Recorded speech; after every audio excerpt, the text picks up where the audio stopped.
Let me tell you who to blame. Blame the boy lying at your feet, his body oozing life through the hole in his stomach where the bullet tore him apart. Blame him for challenging you, for not looking away and for not backing down when you pulled out the gun.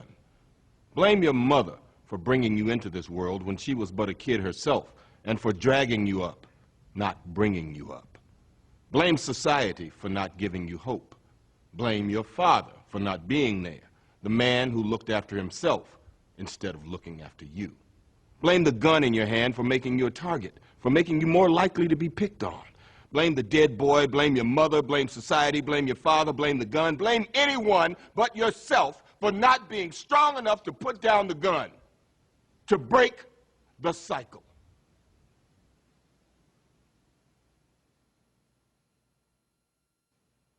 It's almost like when I see another brother, we're so distrustful of each other, man. Right. Why is that, man? I just feel like African American is the worst race in the world because, first of all, we kill each other. You know, people always talk about this racist stuff, but the white man ain't waiting in your bushes with a chopper. Nah. The white man ain't trying to take your rims off your car. No, he's not. The white man ain't doing all this wrong. We doing this to each other. So how can we say F the white man? He ain't doing nothing but when you get in trouble doing his job. Guilty. He ain't doing nothing wrong. It's fucked up to know that our own people don't give a fuck about nothing else. We don't want to get mad about nothing else but when a white person does something to one of our own. Let me tell you something. I raised a young man as a single parent by myself. I know all the stuff that comes up for you all. I know it all. Been there, done that. And I don't know if your moms are like me. I don't know if they tell y'all this is the real deal, buddy. You better get it together. But I'm telling you, if your moms don't say that, consider me your surrogate mom. Don't you come up in here. I'm sick of seeing young men who look like you all, and more prevalent young men who look like you, white and black all together, coming in this court system, going to jail for something stupid. Get yourselves together. Stop this. Why would you want to be another statistic? Do you want to be another African-American male in a jail cell? Do any of you all want, is that what you want for your lives? See, black lives should have mattered to me in my mind when the young black male, the young black female, that they stood at the spelling bee and they spoke with great diction and they held a great vernacular, but yet they came home to their neighborhoods only to be bullied and told that they're not black enough. We always want to march and cry for these criminals, you know what I'm saying? But we don't never want to uplift the black folks in our community that's actually doing good, that's actually, you know what I'm saying, helping the community, you know what I'm saying, being a you know what I'm saying, good citizen, and that's not doing criminal shit. And the white man don't gotta kill. They ain't gotta run around hanging us no more. No. They got it. We ain't gonna do that. We gonna sit back, chill, make them believe that, you know, these are territories and streets that they own. How do you own a street? Like, how do you own a street? They dumb. It doesn't even matter. Let's just watch the news. Not even kick back and watch the news. We kill each other for no reason. Like, I really hate the fact that we sit up here and act like when we were teenagers, we wasn't doing no fucked up shit. Y'all hated when people talked about the McKinney Pool situation in Texas. Yes, that was a fucked up situation. That motherfucker ain't had no right to be putting his knees in that little girl's back like that and fucking with them kids. But I'm going to tell you something about me and the friends I had when I was a teenager. Or some of the friends I had. They would have been the motherfuckers that would have been provoking the motherfucking police officer. You ain't going to do shit. You can't lock us up. I'm going to call my mama. Talking shit. Yes, that would have been the people that I would have been around. Would it have been me necessarily? Probably not. But I was one of those teenagers that would have been in the mix of that shit. And I'm not afraid to admit that shit. Proud of it? No. Will I admit it? Yes. Why get on camera and lie? If black people, black men mainly, could go one day without killing each other, just one day we set aside where, you know, no killing of each other, that will blow the establishment's mind. Blow their mind. Period. They wouldn't know what to do.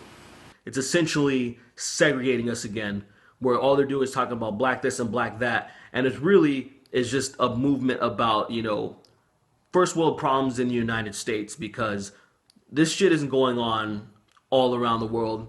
There's no Black Lives Matter thing going on in Africa and shit like that. There's nobody really speaking out against that. They're just really people, you know, black Americans are uncomfortable and they want to be catered to as well. And that's what this shit's about, you know.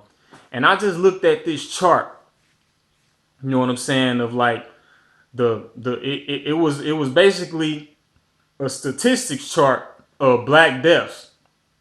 And like white on black crime was like the lowest of the low. Like the shit went, I don't even think the shit was on the chart for real, man.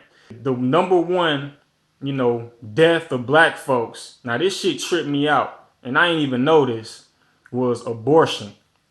There are like 200 some thousand abortions every year from black folks. Mainly black women, because they are the ones that have to, you know what I'm saying, basically initiate the abortion process. 200 some thousand abortions a year, bro. And you sitting up here telling me that Black Lives Matter? You know what I mean? The people that say that Black Lives Matter, they will never bring up that type of shit. See, to me, Black lives should have mattered when every song that we downloaded began to be laced with calling our ladies female dogs, no matter the skin tone, and calling our homies affectionately by the N-word, the same N-word that we look a white man in the face and say, how dare you, and we want to bust his skull wide open when he uses it. So I don't understand why black lives didn't matter before this point. And then as soon as something happens to your kids, you on the motherfucking news sobbing and crying, talking about how they was a good kid and all this and that, and your son was out here gangbanging and robbing people and shit, but you got the audacity to get your motherfucking ass on the news crying because you want the backing of black people. And black people, you sit your motherfucking ass on the internet and you back the shit without no motherfucking questions asked. That's what the fuck is wrong with you all.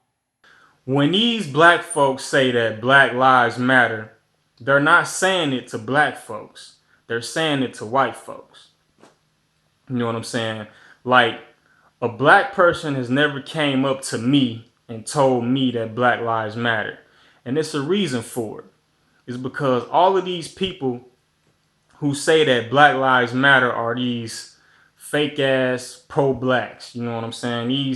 These people that just want, I guess, some type of attention from white folks or some shit like that. And the thing about this whole, you know, gang mentality and the mentality of the hood. But this gang violence blows my mind. The gang mentality blows my mind. I made a video about gangs before, and I had some people mad at me like, you don't understand, son. Like, they was mad. And I still don't understand. Years later, I still don't understand why you would join something where your only two outcomes, jail, prison, or dead. This is it. So that doesn't make sense to me.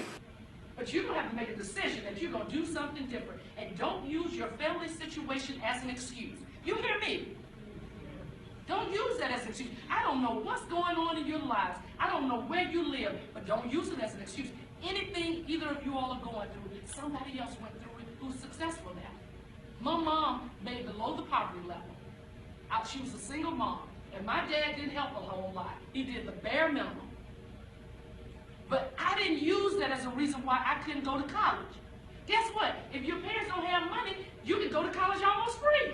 That's the beauty of it. It's happening on like college campuses and stuff like that, where there was a case of this really privileged fucking multimillionaire kid that allegedly got called nigger or some shit like that. And all of a sudden everybody's like protesting and fucking marching and all this shit and wanting like the dean or whatever to step down or something. He got forced out of a job for something that he had no control over. Or if this dude can just stop being a fucking pussy and just be like, yo, somebody called me a nigger, fucking whatever, fuck that guy. He's a piece of shit. Move on with your fucking day. And that's it. When I have a conversation with these so-called pro-black, you know, all for the people, all this bullshit, they will never bring up black on black crime. They'll never bring up the abortion rate of black folks. They'll never address black women on they bullshit on how they are like the main cause of black folks dying through abortion and through other shit, man. Now y'all can't do shit about me. I'm here. You can't take me out. That's what it's supposed to be like. But we take each other out. Like there's not enough money to go around.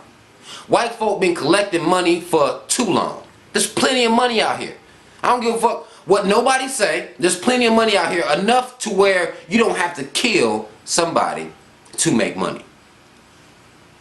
You can make money together. However you want to make it, it can be done together.